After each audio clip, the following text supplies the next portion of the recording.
श्री शिवाय नमस्तुभ्यम। कार्तिक का माह, जी हाँ, कार्तिक के महीने में गुरुजी पंडित जी प्रदीप मिश्रा जी ने 7 उपाय बताए। अगर कोई एक उपाय भी अगर आप कर लेते हो तो वह मनोकामना आपकी अवश्य पूरी होती ही होती है। तो ये जो कार्तिक माह का महीना शुरुआत हो रहा है, ये हो रहा है 18 अक्टूबर से। 18 अक्टूबर से लेकर 15 नवंबर तक ये पूरा एक महीना कार्तिक माह का महीना है। अगर आपने लगन से, सच्ची श्रद्धा और भक्ति से यह उपाय कर लिए तो आपकी मनोकामना अवश्य पूरी होगी ही होगी। चलिए वीडियो शुरुआत करते हैं। स्वागत है मोदिती ऑफिशियल चैनल पर। अगर आप लोगों ने अभी तक चैनल को सब्सक्राइब नहीं कर रखा है तो प्लीज़ चैनल को सब्सक्राइब कीजिएगा और कमेंट में श्री शिवाय नमस्तुभ्यम कार्तिक माह की शुभकामनाएं अवश्य लिखिएगा। पहला उपाय, जी हाँ, गुरुजी ने बताया है कि आपके घर में यदि धन संपदा योग की कमी है, पैसों की तंगी चलती है, कड़की बनी रहती है, आवक बिल्कुल नहीं है, 1 रुपया कमाते हो 1.25 रुपये खर्च होता है, मतलब कहने की बात है कि धन संपदा की कमी है, पैसों की कमी है अगर आपके जीवन में, तो यह उपाय अवश्य कीजिएगा। साथ में घर कलेश होता है घर के अंदर बहुत ज़्यादा, या फिर कोई भी आपकी मनोकामना जो पूरी नहीं हो रही है, तो इस उपाय को करने से महादेव, माँ पार्वती, राधे कृष्ण आपके घर आएंगे और आपकी सारी समस्याओं का हल कर देंगे। करना है क्या है, आपको रोज प्रतिदिन प्रदोष काल में शाम के समय 2 दीपक, जी हाँ, अब आप सोचोगे दीदी माटी के लिए कि आटे के लिए, तो आप मिट्टी के जो दीपक होते हैं वो ले सकते हैं, कोरे दीपक ले लीजिए। फर्स्ट डे तो प्रथम दिन से करना है यह उपाय, या फिर आप माटी के बना सकते हैं। फिर आपको रोज़ बनाना पड़ेंगे उसके अपने आटे के दीपक। 2 दीपक आपको तैयार करना है, दोनों में गोल बाती रखिए। गोल बाती रखकर उन दोनों दीपक के अंदर आपको एक कमलगट्टा डाल देना है। जी हाँ, दीपक के अंदर ही कमलगट्टा आपको डाल देना है और डाल कर ये दोनों दीपक आपको अपने घर का जो मुख्य द्वार हो, पहला जो मेन गेट हो, उस मेन गेट पर रोज़ शाम के समय आपको ये दीपक प्रज्वलित करना है। जी हाँ, रोज़ करें, लगातार 1 महीने तक करें। रोज़ शाम के समय जो दीपक आपने उपयोग में पहले दिन लिए ना, वही दीपक आपको रोज़ उपयोग में लेना है। जो कमलगट्टे आपने पहले दिन उपयोग में लिए वो कमलगट्टे आप दूसरे दिन भी उपयोग में ले सकते हो। लगातार आप यह उपाय करके देखिएगा, आप जिस भी कामना से करोगे वो मनोकामना अवश्य पूरी होगी ही होगी। दूसरा उपाय, गुरुजी ने कहा है कार्तिक माह में दीपदान का बहुत विशेष महत्व होता है।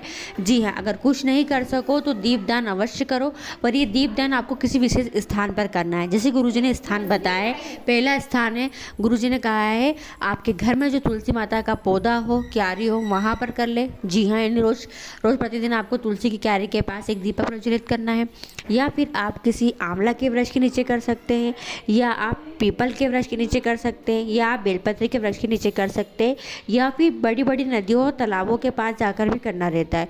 पर अभी इतना समय नहीं रहता है हमारे पास रोज़ प्रतिदिन का कि हम तालाब के पास जाए, नदी के पास जाए। तो आप एक संकल्प बना ले, एक नियम बना ले कि इस पूरे कार्तिक के महीने में मैं रोज़ अपनी माँ तुलसी माता के क्यारी के पास एक दीपक प्रज्वलित करूँगी और मेरी ये मनोकामनाएं हे माँ तुलसी पूरी कीजिएगा। फिर आप देखिएगा महीना पूरा होगा भी नहीं, उसके पहले आपकी मनोकामना अवश्य पूरी होगी होगी। ये पहला नियम है जो कार्तिक माह का नियम है। अगर ये नियम भी धारण कर लेते हैं तो सोने पे सुहागा रहता है।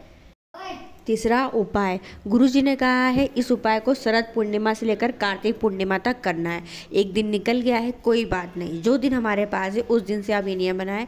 अगर आपकी दशा बहुत ख़राब है ना, जी हाँ, दशा ही सब कुछ करती है और दशा ही ठीक नहीं चल रही है, कोई भी कार्य नहीं बनता है, जिस कार्य में हाथ डालते हो उसमें घाटा ही घाटा होता है, जो सोचते हो उसके अपोजिट होता है, बहुत परेशान से हो गए हो, तो आप यह विशेष उपाय कीजिएगा। इस उपाय को अगर आप लगातार करते तो आपकी दशा बदल ही जाएगी, यानी कि वो मनोकामना पूरी होगी ही होगी। तो करना क्या है, आपको 1 चावल का दाना, अक्षत साबुत सफ़ेद चावल का दाना, 1 चावल का दाना आपको नित्य प्रतिदिन रोज़ महादेव के शिवालय लेकर जाना है। सुबह ले जाए, शाम को ले जाए, दोपहर में ले जाए, जब समय मिल जाए जब लेकर जाए, 1 चावल का दाना लेकर जाए और उस चावल के दाने को महादेव की सबसे छोटी पुत्री माँ अशोक सुंदरी के स्थान पर चढ़ाना शुरुआत करो। रोज़ 1 दाना माँ अशोक सुंदरी के स्थान पर चढ़ा दो। लगातार पूरा 1 महीना करो, फिर देखना बाबा आपकी दशा कितने सुधारता है। ये विशेष उपाय है और एकदम नया उपाय है। चौथा उपाय, देखिए कार्तिक के माह में तुलसी, आंवला, बेलपत्री, पीपल, इन सब वृक्षों की पूजन का बहुत महत्व रहता है। जी हाँ, अगर आप कुछ नहीं कर सकते, शिवालय नहीं जा पाते हैं, घर में पूजा अर्चना नहीं कर पाते हैं और सोच रहे हैं कि कार्तिक माह में हमें कार्तिक की पूजा का फल प्राप्त हो जाए, हमारी मनोकामना पूरी हो जाए, तो आपको रोज़ लगातार एक नियम बनाना है कि रोज़ सुबह उठकर स्नान करने के बाद 1 लोटा जल तुलसी माता के क्यारे में आपको समर्पित करना है, तुलसी माता के गमले में डालना है। रोज़ प्रतिदिन 1 लोटा जल आपको डालना है, नियम से डालना है, ऐसा नहीं कि आज डाल दिया तो कल नहीं डाला। रोज़ लगातार समर्पित करो 1 लोटा जल तुलसी के गमले में, फिर देखिए कार्तिक माह में आपकी मनोकामना पूरी होती कि नहीं होती है। 5वां उपाय, गुरुजी ने 7 नियम बताए जो कार्तिक माह में बहुत ही फलदायक होते हैं। इन 7 नियम में से अगर कोई एक नियम अगर आप धारण कर लेते हो ना, यकीन मानिएगा आप कितने मालामाल हो जाओगे, नहीं आपका कोई भी कार्य अटकेगा नहीं। ऐसा यह उपाय है।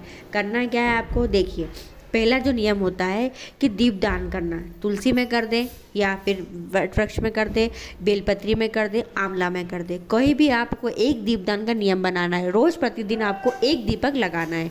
दूसरा नियम होता है कि कार्तिक के माह में बेड पे नहीं सोया जाता, यानी कि पलंग के ऊपर नहीं सोया जाता। ज़मीन पे बिस्तर लगा के सो सकते हैं आप, पर पलंग पे नहीं सो सकते। अगर ये नियम भी धारण कर सकते हो तो ये नियम भी धारण आप कर सकते हो।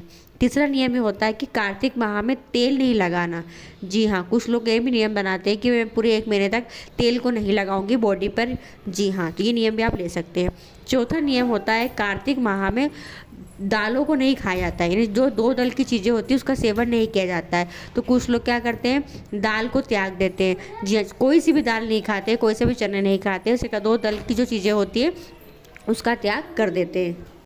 5वां नियम, ये नियम ऐसा होता है कि हम ये नियम बना सकते हैं कि कार्तिक माह में या तो मैं रोज़ आंवला के वृक्ष की पूजा करूँगी, या मैं तुलसी माता के वृक्ष की पूजा करूँगी, या फिर मैं बेलपत्री के वृक्ष की पूजा करूँगी। कोई एक नियम धारण कर लो जिसकी आप रोज़ पूजा कर सको, और पूजन भी नहीं कर सको तो 1 लोटा जल आप समर्पित कर सको। ये नियम भी आप धारण कर सकते हो। 6वां नियम होता है ब्रह्मचारी नियम का पालन करना, ये नियम भी आप धारण कर सकते हो। और 7वां जो नियम है वो सबसे सर्वश्रेष्ठ नियम है। अगर इसका संकल्प ले लेते हो तो यकीन मानिएगा ये संकल्प लेने से आपका जीवन सुधर जाएगा।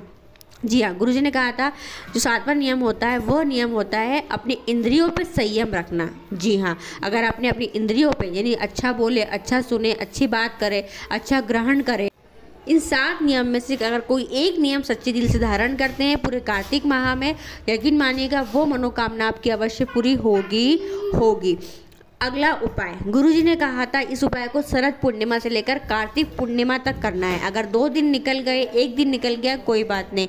अगर यह नियम धारण कर लेते हैं अगर आप, तो यकीन मानिएगा बहुत जल्दी आपकी वह मनोकामना अवश्य पूरी होगी। आपको क्या करना है, आपको शिवालय जाना है, शिवालय पहुँचकर 1 लोटा जल लेकर जाना है, थोड़ा जल शिवलिंग पर समर्पित करना, थोड़ा जल बचा लेना और उस बचे हुए जल को माँ अशोक सुंदरी के स्थान पर समर्पित कर दीजिएगा। जल चढ़ाने के बाद आपको हल्दी और कुमकुम की 1-1 बिंदी माँ अशोक सुंदरी के स्थान पर लगाना है। हाँ जी, 1-1 बिंदी लगा दे। लगाने के बाद जो बिंदी लगाओगे उस उंगली में भी आपकी हल्दी कुमकुम लग जाएगी। बस वही उंगली का स्पर्श आपको अपने घर के मुख्य द्वार पर लगाना है। मंदिर से घर आओगे और मुख्य द्वार पर लगा दो, फिर देखिए आपकी मनोकामना कितनी जल्दी पूरी होती है। तो ये कुछ विशेष उपाय है जो कार्तिक माह में अगर कोई एक उपाय भी कर लेते हैं तो मनोकामना आपकी अवश्य पूरी होगी, पर नियम का बहुत विशेष ध्यान रखें। वीडियो पसंद आती है तो और लोगों तक जरूर शेयर कीजिएगा। श्री शिवाय नमस्तुभ्यम। हर हर महादेव।